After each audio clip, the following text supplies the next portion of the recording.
morning. Tinanghali na ako nagising dahil gising talaga ako ng mas maaga. Mga 5 AM. Tinulog ko. Kasi sabi ko, wala naman akong gagawin ngayong araw. Mas maaalala ko nito ang pagising ko, alas 9 na. May check up nga pala ako. 9:30 yung start, clinic nung doktor ko, up until 11. So, nagising ako 9 na. 9:30, mga ganun.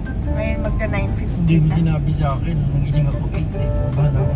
Nagising din ako ng 5. Tinulog ko nga ulit kasi nga iniisip ko kanina kung ano nga ba yung gagawin ko ngayong araw. Hindi ko maalala. Galing din ako, nananaginip din ako kasi tapos pagising ko parang wala pa ako sa ulirat talaga. Kaya hindi kita naabisuan. Aabisuan sana kita kung kung naalala ko agad hindi. Ang naiisip ko lang, wala akong gagawin ngayon, tulog ko na lang ulit to sa kahit mga 2 hours pa, para mga 7 gising ako. Nagising ako 7, hindi ko talaga maalala, naantok na ako. Tulog ako ulit. Ending, 9:30 na ako nagising. Ngayon, di ba tuloy ako nakaligo ng maayos.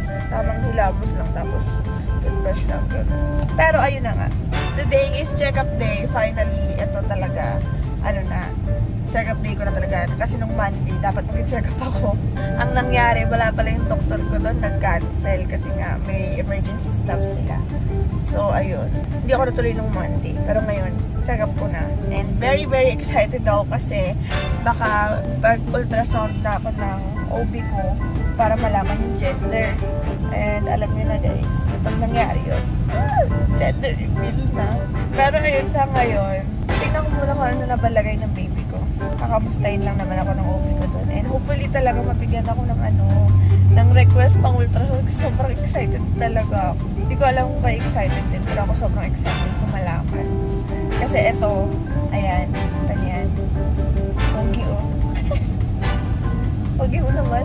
Ayun, sobrang excited na rin yan. Dahil ang gusto talaga babae. Pero ang gusto ko lalaki. So, ayun. Malalaman na namin kung ano nga ba yung lagay. Ano na nga ba yung gender. Wow! Let's go po! Anyways, ayun, syempre, update ngayon mo na ba malalaman yun? Hindi. Pag binigyan niya tayo ng ng request pang ultrasound. Pag nagpa-ultrasound tayo. Ngayon malalaman? Oo. Pero syempre, dahil nga mag-gender reveal party tayo, di natin pwede tignan yun. Oo. So, ayun. Update ko na lang kayo mamaya pag nandun na tayo sa clinic. Ayan. So, nagbigay ko sa akin na mag-request for parang, ano ba to? Ano naman na ang gender? Wala pa to. Hindi pa. Tawag dito, nag-lab test po ako. Ito po yung yung result niya. Ito mo here, yung analysis mo, bakit hindi ka nag-inom mo masyadong maraming water na sorry? Nag-fasting ka ba dyan? Opo. And then, saktong 8 hours lang naman doon kasi talagang tulog ko pag-gising ko rekta na ako siya. And then, first meeting ko siya in the morning. Iniis ko talaga kasi sabi ko baka mamaya hindi na ako naka-real kasi hindi naman ako iinom ng water kasi nga, nag-fasting. Ba't hindi na fasting? Actually, kasi niya ba ako pag may lab test ako. Nagpa-fasting ka na. And then, syempre yung sugar, yung blood. Sugar naman, sa akin, ito kasi, kung bakit ko tinanong, kasi dahil concentrated yung mo. Yan o, 1.03. Ibig sabihin, mas marami naman compared sa water. Wala naman siyang infection. Okay? Yung 2 to 4, siguro dahil na concentrated siya. Sa akin naman kasi, basta less than 5, naman. Okay? So, huwag na magtaka na bakit red yan. Yun nga po. So, normal yan para sa akin. Tapos, ang titignan mo din, kung may bacteria, yung sa'yo naman occasional lang. So, walang bacteria dapat nangihe. So, tama lang naman, no? So, normal siya. Pero before that, may history ako na halos every year ata nagkaka-urea ako.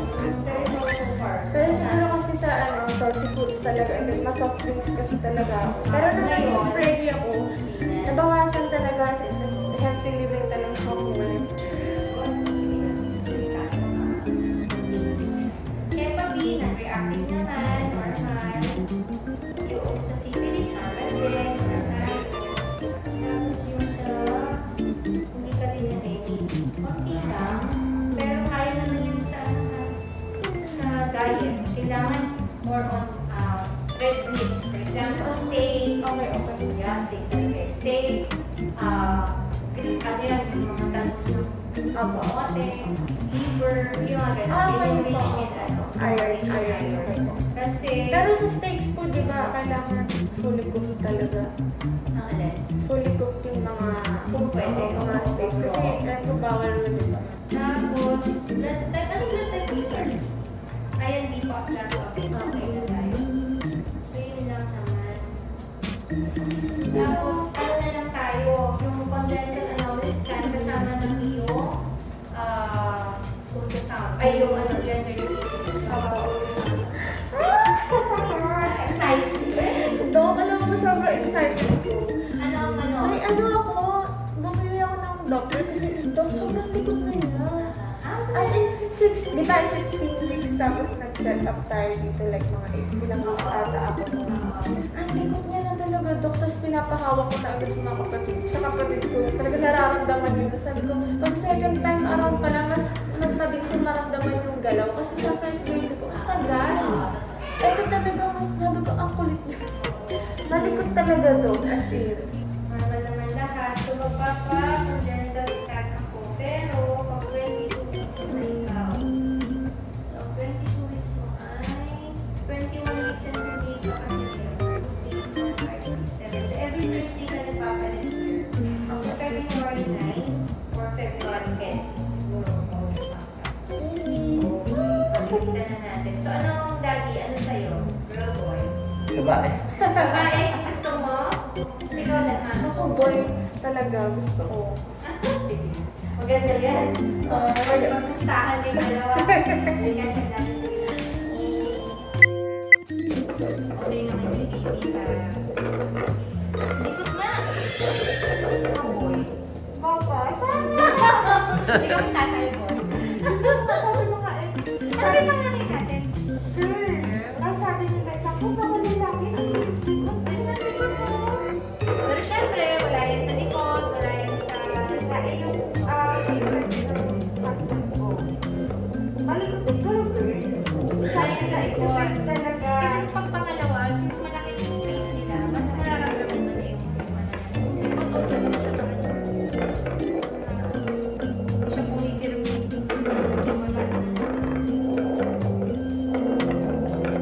Pero malaki kasi ang girls, no? Nakakatuwa ka naman, parang cheerleader. Nakita niyo naman, di ba? Napaka-cool ng doktor ko. And may request na tayo. Nakita niyo naman, di ba? Ang cute ni Doc. Ang bait ng doktor ko actually, guys, kung alam niyo lang. Very, very friendly si Doc. And ayun nga, na-explain niya sa akin yung mga kailangan ko malaman. Ayun nga, nakita niyo naman. Binigay niya na ako ng request.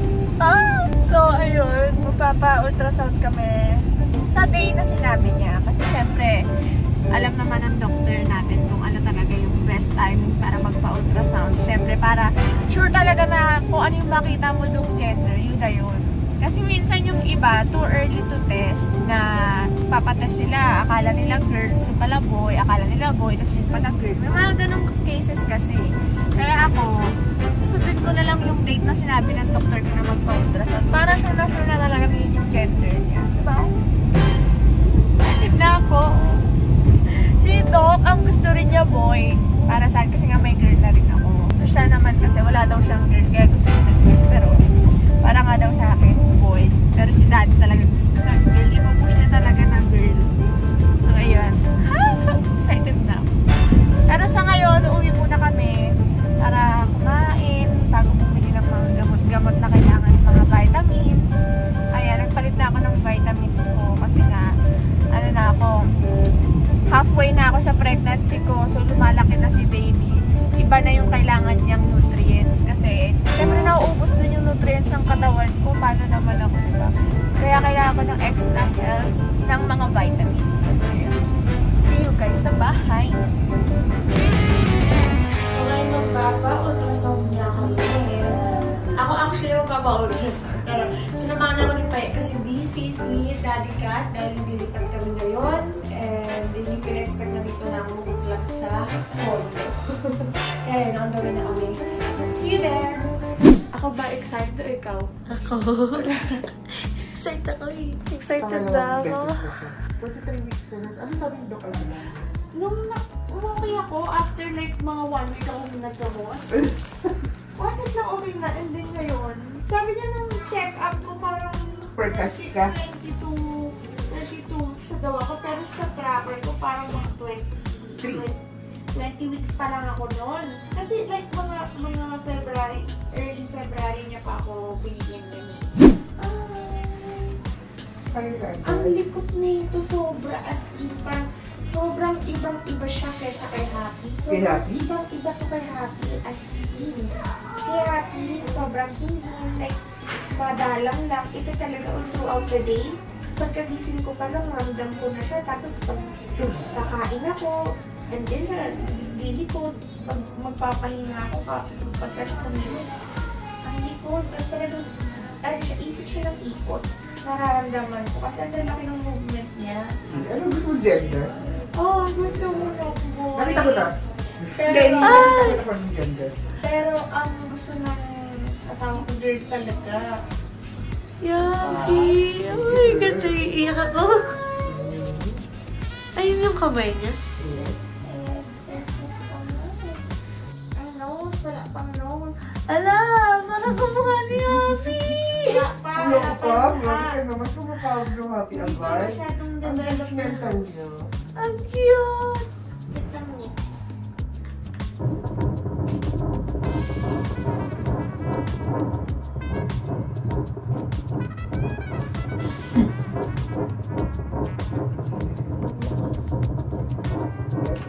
Ayun, ang nose. Cute ng lips mo. Magaling siya sa gilid eh. Parang si Kim. Sabi sa'yo eh. Alam mo, ikot na naman. Nagtago na naman. Tago. Ayun.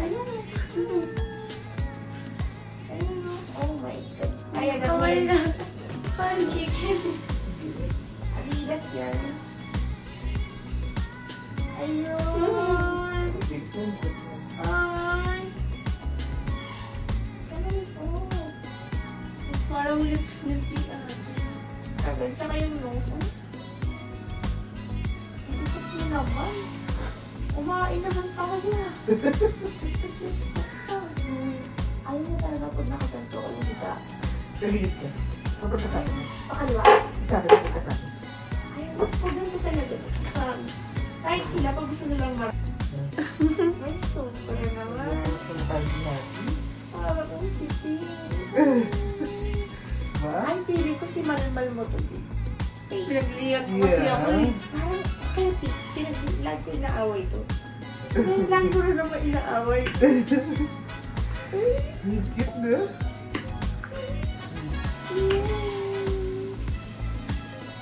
Tagilid lang pala kailangan. Spoiled. Ay, magpakita ka. Tatakot talaga siya. Nagkakamot ka pa ng mata. Hindi. Hindi. Tago ka kay mami. Camera shy ka. Nasa buto ka kasi kung nakatingin. Malaman mo may nanay mo. Bakit? Totoo nakadapa kasi eh. Umikab-ikab ko, Diyos ko. Umikab, hindi na ko ni Paye. Nakuha ko. Ano ba yung position niya? Parang si Tim matulog oh. Parang si Tim nagkakatingin. Ay, sobra. Ang uso oh. Diyos ko, buhay talaga nilang magmana sa akin. Lagi talaga bad nila.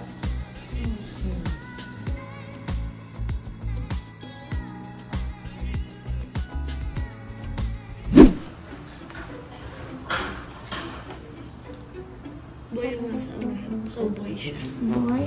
Girl. Ang gusto kasi talaga niya Happy. Baby brother talaga, B.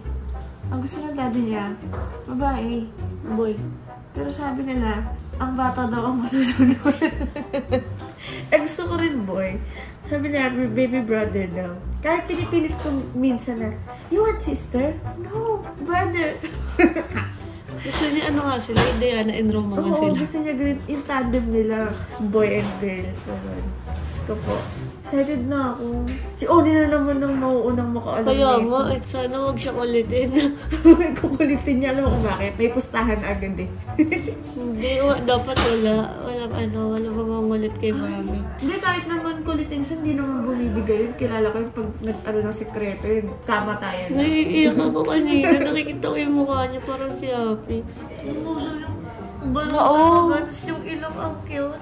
Mas cute pa nga yung ilong niya ngayon. Mas bata niya nose yung kanya. Kasi yung kay Happy talaga. Para talagang sa daddy niya. Ito. Ganun.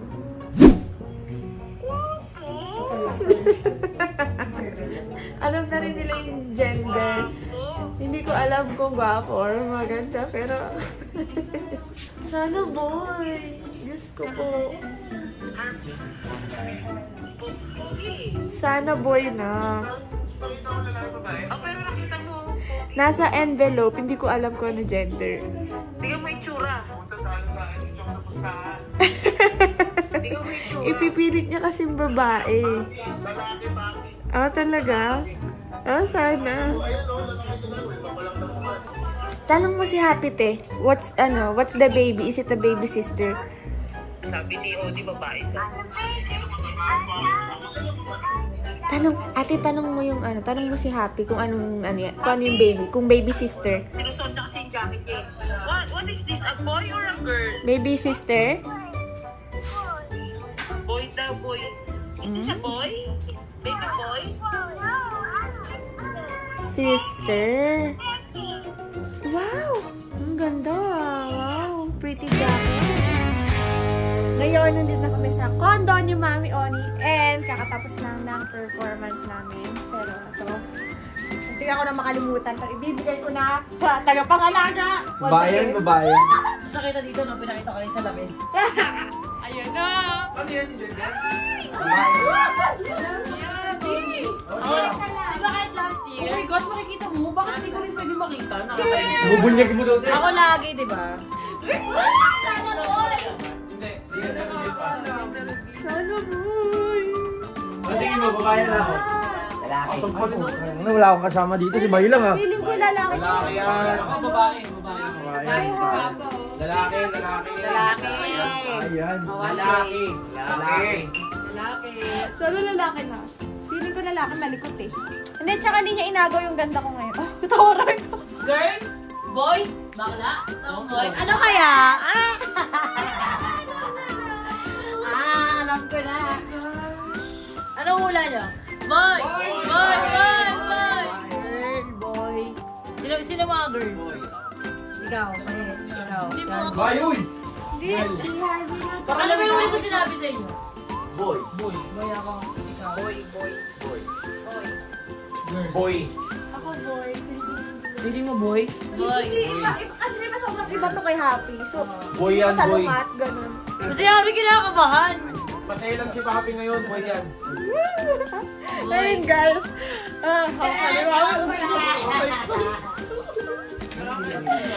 Alam mo yan ko na may alam. Sino kaya?